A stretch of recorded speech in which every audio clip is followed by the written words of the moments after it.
शांति। महाशिवरात्रि के इस पावन पर्व पर सभी को बहुत बहुत हार्दिक बधाई हो।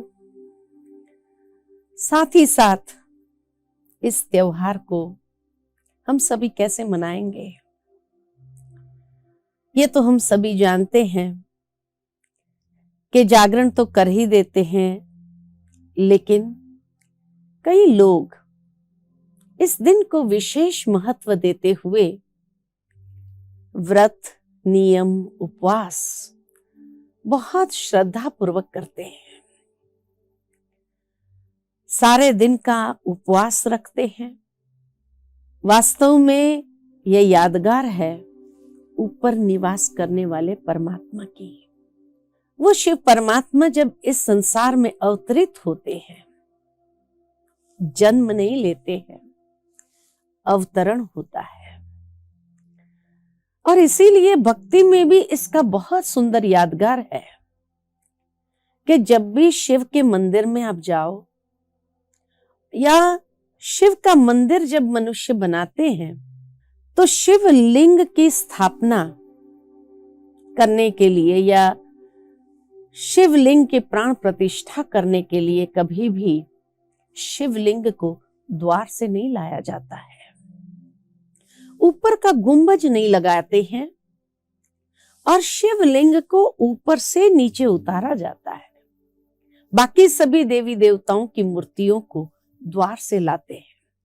कितना सुंदर यादगार है, क्योंकि परमात्मा ने जैसे गीता के महावाक्य में कहा, मैं किसी मां के गर्भ से संसार में नहीं आता हूं, क्योंकि मैं अजन्मा हूं, अव्यक्त हूं, शाश्वत हूं।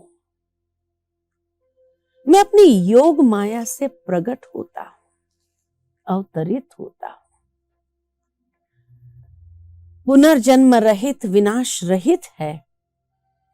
तो जरूर है ये यादगार भक्ति में भी कितना सुंदर तरीके से दर्शाया गया है कि शिवलिंग की प्राण प्रतिष्ठा करने के लिए ऊपर से उस शिवलिंग को नीचे उतारा जाता है।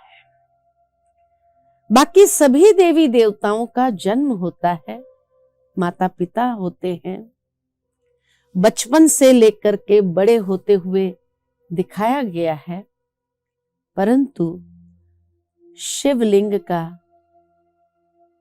न बचपन है, न उनकी कोई जीवन कहानी है, क्योंकि वो अधर्म के समय पर ही अवतरित होते हैं। इसीलिए शिव के साथ ये शब्द जुड़ता है, शिव शंभु। शंभु अर्थात जो स्वयंभू, जो स्वयं प्रकट हुआ है। इसीलिए उस शिवलिंग को ऊपर से उतारा जाता है, जिसको ज्योतिर्लिंगम भी कहा। भावार्थ, लिंग माना आकृति। जैसे ग्रामर के अंदर शब्दों के लिए पुल्लिंग, स्त्रीलिंग कहा जाता है, यानी स्त्री की आकृति, पुरुष की आकृति। ठीक इसी तरह ज्योतिर्लिंगम माना जो ज्योति की आकृति। और इसीलिए ज्योति की आकृति जब इस संसार में अवतरित होती है, तभी तो देवों के भी देव महादेव उनको माना गया है कि जिसकी पूजा सभी देवी देवताओं ने भी की। साथ ही साथ शिवलिंग के जितने भी मंदिर है, द्वादश ज्योतिर्लिंगम, आज भी भारत भर में महान तीर्थ स्थान के रूप में माने गए हैं, जहां कहा जाता है कि सबसे अधिक ऊर्जा होती है। और इसीलिए भक्त लोग जब जाते हैं तो व्रत, नियम, उपवास विशेष रखते हैं। ये व्रत, नियम, उपवास के पीछे का भाव क्या है? कहा जाता है कि जब कोई भी इंसान थोड़े समय के लिए भी व्रत, नियम और उपवास रखता है, यानी एक कंट्रोलिंग पावर अपने ऊपर रखता है, तब उसके अंदर विल पावर का संचार होता है। आत्म शक्ति का संचार होने लगता है, क्योंकि परमात्मा ही सर्वशक्तिमान है। तो उस सर्वशक्तिमान के प्रति जो व्यक्ति ने भीतर से व्रत नियम उपवास रखे, तो कितनी अथाह शक्ति उसके अंदर आने लगती है। वास्तव में व्रत कौन सा रखना है? मनुष्य जब व्रत करता है, खान पान के साथ कहते व्रत रखा है, लेकिन वास्तव में उसको तो उपवास कहेंगे। जो खान पान से जुड़ा हुआ है वो तो उपवास हो गया। तो व्रत किस चीज का है? व्रत अर्थात जब व्यक्ति अपने जीवन के अंदर शुद्धि के लिए व्रत को अपनाता है। शुद्धि के लिए व्रत माना जिसको कहा जाता है ब्रह्मचर्य व्रत को अपनाता है, क्योंकि परमात्मा परम पवित्र है।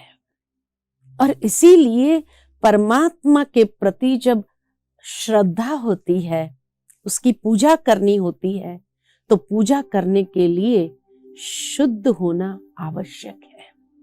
बाह्य शुद्धि की खाली बात नहीं है, लेकिन उसका मन भी पवित्र होना चाहिए। उसके आचरण के अंदर भी पवित्रता बहुत आवश्यक है।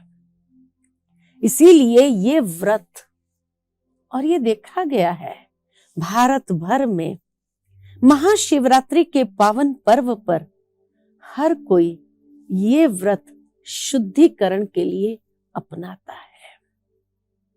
मन वचन कर्म की पवित्रता बहुत आवश्यक है, जिससे उसके जीवन के अंदर व्यवहार शुद्धि आने लगती है, कर्म का शुद्धिकरण होने लगता है। दूसरा नियम। नियम अर्थात कि जब व्यक्ति अपने जीवन के अंदर कोई भी प्रकार का नियम ऑब्जर्व करता है, अर्थात जैसे सुबह सुबह जल्दी उठना, ये नियम है। क्योंकि ब्रह्म मुहूर्त का गायन है, भले सारा साल वो इस नियम का पालन नहीं करता हो, लेकिन विशेष त्योहारों पर व्यक्ति जल्दी उठने का एक नियम अपने अंदर लेता ही है। सुबह सुबह जल्दी उठ करके, नहा धो करके, शुद्ध हो करके, बड़ी शुद्धि के साथ भगवान की पूजा करने का संकल्प कर लेता है। दूसरा नियम माना संकल्पबद्ध होना, प्रतिबद्ध हो जाना कि आज से हम अपने जीवन के अंदर ये संकल्प लेते हैं।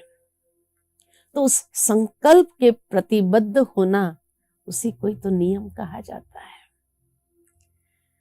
तो जरूर है शिवरात्रि के अवसर पर कोई न कोई अपने जीवन में भी हम संकल्प धारण करें।